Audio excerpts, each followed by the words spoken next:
Fala, meu povo, sejam bem-vindos a mais um Bom Dia Vozão aqui no canal do Gigante. Eu sou o Leozão e aqui falamos de Ceará todos os dias. Hoje, bem tristinho, bem para baixo.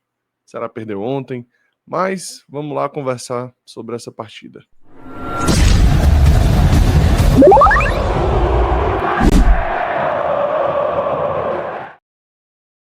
Sejam bem-vindos sempre, vai deixando o like, se inscreve no canal se você não foi inscrito.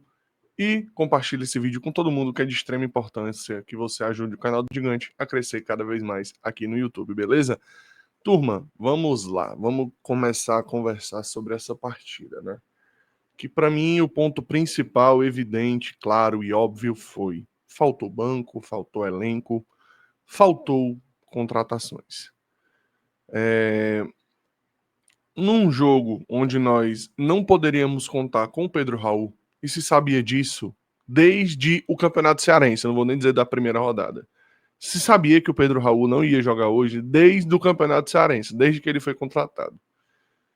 E o fato de o reserva do Pedro Raul para uma partida como essa ser o Ailon me pega muito. Me pega muito. O Ailon não foi bem, não vinha bem, não está bem na temporada inteira. E para um jogo diante de um Corinthians desfalcado, que era um jogo extremamente acessível, contar com o Ailon para uma partida como essa é sintomático. Do lado esquerdo, Pedro Henrique não jogou. Tomou também o terceiro cartão amarelo. No caso do Pedro Raul, além do cartão amarelo, questão contratual. Pedro Henrique, terceiro cartão amarelo. E o substituto dele foi o Fernandinho. Jogador esse que desde o começo, desde que lesionou contra o Grêmio, eu falava em live, eu falava em vídeo, eu não sei porque esse chororô com a lesão do Fernandinho. Ele não vinha bem. E ontem escancarou o quanto o Fernandinho não dá conta. Principalmente para ser titular. Num segundo tempo, talvez ali entrar, dar uma ciscada com o adversário cansado, pode ser. Mas como titular, zero condições. E a demora, a letargia, a lentidão, o que vocês queiram falar. Mas a diretoria do Ceará, tão elogiada até aqui, está pecando na hora de contratar. A janela abriu quinta-feira passada, hoje faz exatamente 8 dias que a janela está aberta e não se tem nem especulação qualquer de contratação do Ceará no mercado até aqui. É sério que vocês acham isso normal? Eu não acho que esse vídeo vai chegar na diretoria, mas se ele chegar no máximo de torcedores, eu já fico super feliz, porque a mensagem precisa ser espalhada e nós precisamos pressionar. Nós, como torcedores, precisamos pressionar, precisamos perturbar esses caras, precisamos fazer com que eles contratem, porque do jeito que tá, o nosso caminho será a Série B. O nosso caminho será a Série B, infelizmente. Esse elenco não dá conta de uma Série A. Nós vamos ter uma sequência agora com o Internacional fora de casa, com o Mirassol dentro de casa, que empatou ontem com o Palmeiras no Allianz Parque. Depois do Mirassol, a gente vai pegar o Cruzeiro fora de casa. Depois do Cruzeiro, a gente pega o Flamengo dentro de casa. Depois do Flamengo, a gente pega o Palmeiras fora de casa. Vocês acreditam em quantos pontos nessa sequência? Porque se me disser que a gente fez 4 pontos nessa sequência, eu vou estar satisfeito. Eu vou estar satisfeito com 4 pontos. E nós teremos encerrado o turno com menos de 50% do que a gente precisa fazer para a temporada. Essa vitória de ontem era imprescindível para a nossa temporada. Se nós vencemos ontem, já estaremos com 21. Se a gente consegue um resultado contra o Mirassol dentro de casa ou contra o Internacional fora, nós chegaríamos ali a 24, 25 pontos. Nós já estaríamos mais próximos do objetivo. Mas do jeito que tá, nós vamos fechar o turno com menos de 30% do que a gente precisa. Para o segundo turno, onde a maioria dos times começa a dar mais atenção para o Campeonato Brasileiro, porque acaba todas as competições fora a parte. Acaba o Sul-Americana, acaba a Libertadores, acaba o Campeonato da Copa do Brasil. E os clubes começam a focar mais no brasileiro e fica mais difícil. E a diretoria está lenta, letárgica. Eu me preocupo muito. Porque prejuízo maior do que qualquer contratação é cair para uma Série B. Cair para a Série B é algo que vai deixar esse time sangrando. Por quê, torcedor? Se você tem expectativa de uma reforma no CT, de uma reforma no CT da base, de que o Ceará tenha um hotel, de que a estrutura do clube seja reformada, se cair para a Série B, esquece. É mais um ano que vai ser cortado investimentos em futebol feminino, investimento em futsal, investimento na base. Vai ser cortado. Porque para sobreviver a uma Série B, tem que cortar.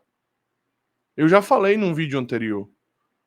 O que se ganha com televisão na Série B hoje representa 10% do que se ganha na Série A. 10%. Se você na Série B ganha 10 milhões, na Série A você ganha 100 milhões. É essa a conta.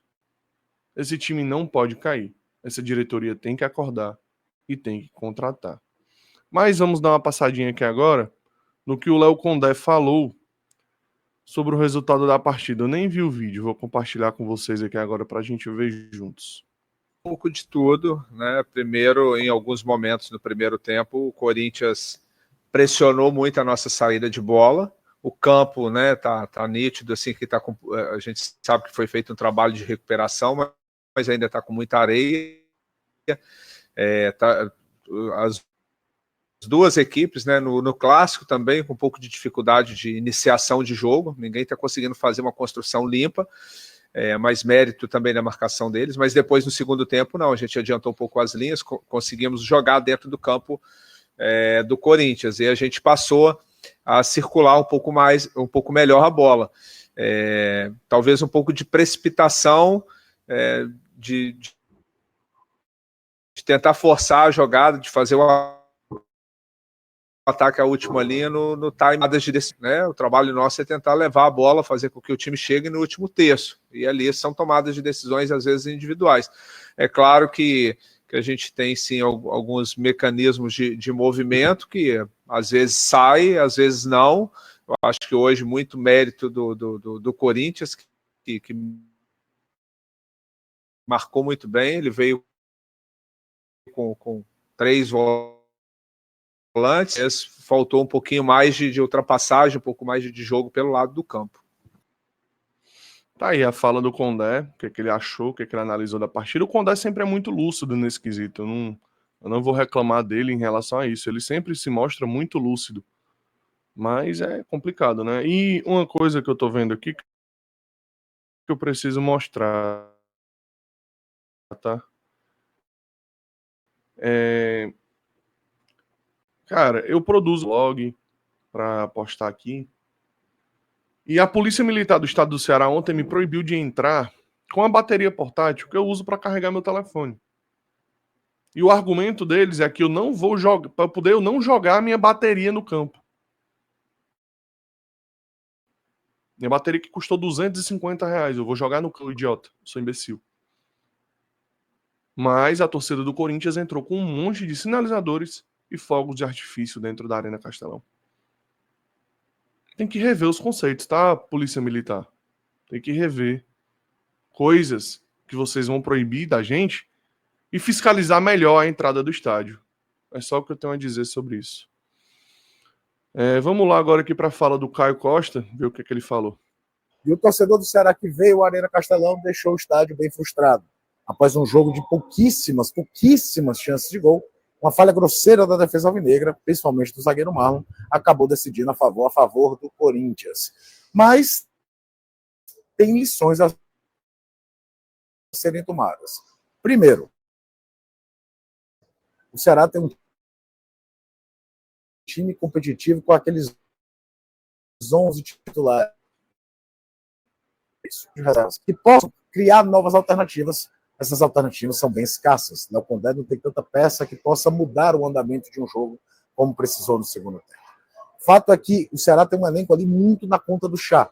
E, de novo, quando precisou recorrer a quem vinha do banco de reservas, o resultado em campo não foi o esperado ou o que se imaginava que podia acontecer. E olha que o Corinthians também veio com seus desfalques para o jogo de hoje. Repito, foi um jogo fraco, foi um jogo de poucas chances, que acabou sendo decidido por uma falha, por um erro. Mas é preciso também analisar o mercado. O Ceará precisa dar a Léo Condé peças que possam ajudá-lo a mudar o nível técnico de uma partida. Hoje, de novo, o banco de reservas foi acionado e pouco entregou. O Ceará ainda até ensaiou uma pressão na base do abafa no final da partida, mas faltou qualidade para, de fato, incomodar o Hugo Souza. O que o Caio falou, eu assino embaixo, inclusive eu gravei um videozinho agora para as redes sociais do Gigante, que eu vou passar aqui para a gente dar uma olhadinha também, sobre justamente essa questão de contratações. E o ponto que o Caio Costa falou é muito bom. Nós temos um time titular que é eficiente, que é competitivo. Mas quando se olha para o banco, não se tem opções. E num jogo de ontem, que não se tinha Pedro Raul, que já se sabia que ele não ia jogar desde o dia 0, e o Pedro Henrique, que tomou o terceiro cartão amarelo, as nossas soluções serem Ailton e Fernandinho me pega muito. E o nosso banco de reserva ser Bruno Tubarão e Guilherme, agora também, para a gente dar uma olhadinha, para vocês verem o que foi que eu falei. E se quiserem seguir, é Gigante Alvinegro 1914 lá no Instagram e Gigante Alvinegro lá no TikTok.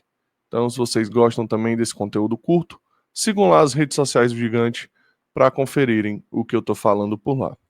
Bom, vamos lá. A derrota do Ceará diante do Corinthians, para mim, ela serve principalmente para escancarar o quanto esse time tem limitações. E a demora da diretoria para fazer contratações fica muito mais evidente, porque até qualquer leigo torcedor consegue enxergar as limitações desse time. Entrar em campo diante de um Corinthians super desfalcado, com um banco de reservas onde o seu ataque na reserva era Guilherme, que não era relacionado a 2 partidas, e Bruno Tubarão, que é questionado desde o dia em que chegou no clube, é preocupante. E o pior também de tudo é você perder para uma partida como essa seus 2 principais atacantes, que são o Pedro Henrique e o Pedro Raul, e as soluções serem Fernandinho e Ailton. Não dá para contar com esses jogadores, infelizmente. Então, o que a diretoria vem nos trazendo, que vai contratar de 2 a 3 peças, fica pior a cada momento. Não tem condições de trazerem apenas 2 ou 3 peças para esse time, que é extremamente limitado. Se o Ceará fizer isso, o nosso caminho, infelizmente, será a Série B. E aí, torcedor? O que você achou da minha fala? Fui lúcido, não fui? O que vocês me dizem sobre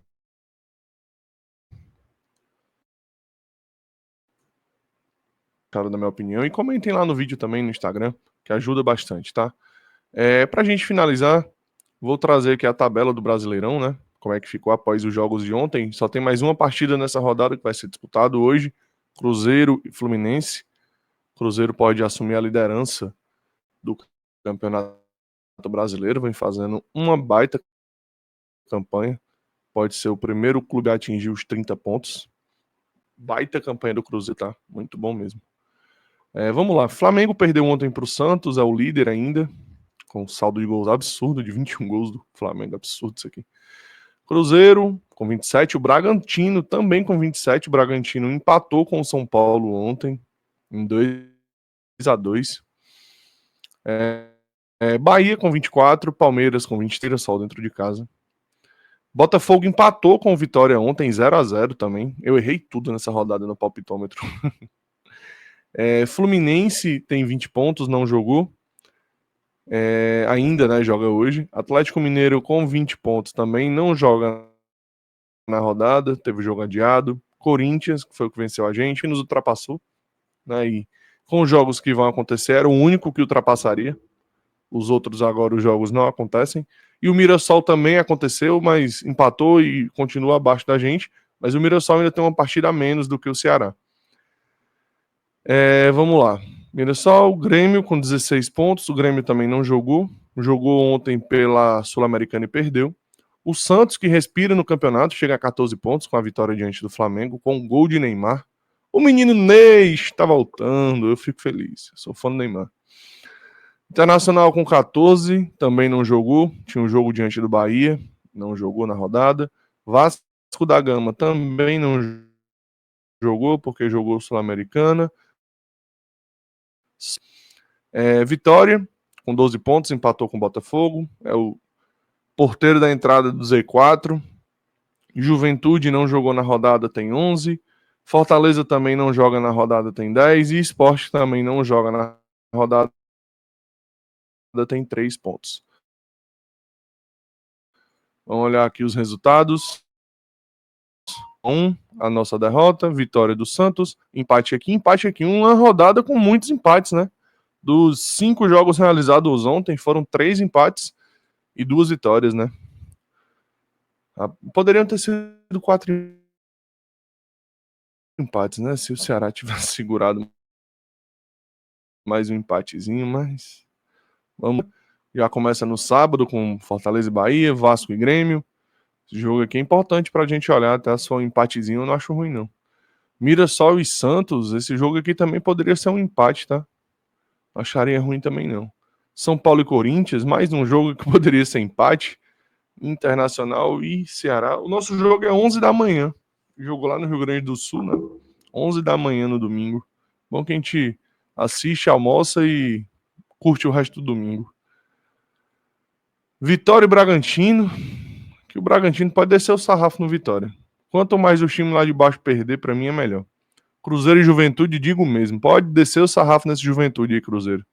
Sport, Recife e Botafogo. Mais um que o Botafogo pode descer o sarrafo.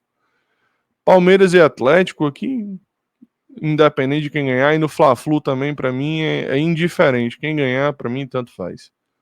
Temos que ficar de olho. Isso é uma rodada bem interessante. Mas e aí, torcedor? O que é que você acha?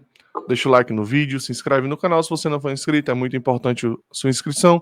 Se você quiser ajudar de uma forma financeira, tem o QR Code aqui do lado direito da tela, aqui no cantinho. Se você quiser ajudar, é muito importante. Também tem na descrição do vídeo o QR Codezinho para a chave Pix para você ajudar o canal na produção de conteúdo, ajudar a pagar a plataforma, ajudar a pagar a internet para a gente poder trabalhar aqui.